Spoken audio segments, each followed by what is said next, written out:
Այսօր հատկանշական օր է բոլորիս համար, ընդհանրապես հայ ազգային հատվածի համար, ով որ հույս ունի Հայաստանում, որ մեծ փոփոխություններ են լինելու, ով չի տեսնում Հայաստանի այս զարգացման մեջ ճիշտ ուղի, ով տեսնում է, որ մեզ պետք են փոփոխություններ, որ կարողանանք ավելի ակտիվ զարգանանք։ Շատ ենք մենք այցելել այստեղ Երևանի մյուս հատվածներ էլ, ու մի բան կարող եմ ասել, որ այսքան ժամանակ շատ քիչ է փոփոխվել Մալաթիա Սեբաստիա համայնքը 10 տարվա ընթացքում շատ քիչ է փոփոխվել, իսկ աշխարհի մյուս երկրների, քաղաքների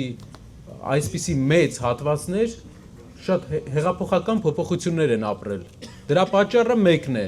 որ երկրի ղեկավարությունը պետք է ոչ թե գնա քահանաների հետ կռվի, ոչ թե թմբուկ նվագի, ոչ թե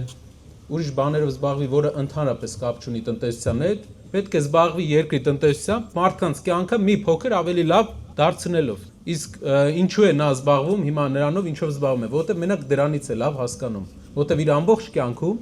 նա զբաղվել է հակադրություններով, մարդկանց անվանարկելով, մարդկանց հանդեպ բացասական հույզեր առաջացնելով։ Իսկ ինչով է զբաղվել Սամվել Կարապետյանը։ Աշխատանքով։ Զբաղվել է աշխատատեղեր ստեղծելով, իր ամբողջ կյանքը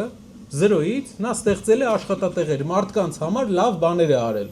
Եթե նայում ենք մարդկանց անցած ճանապարհը, մենք կարող ենք ասել, թե հետագայում ինչ է անելու։ Դու չես կարող 30 տարի մի ձև ապրես, դրանից հետո 10 տարի ուրիշ ձև։ Ինչպես ապրում ես, նույն ձև շարունակելու ես, իհարկե ավելի մեծ մասշտաբով, քանի որ պետությունը, քո ժողովուրդը քո կողքին է լինելու։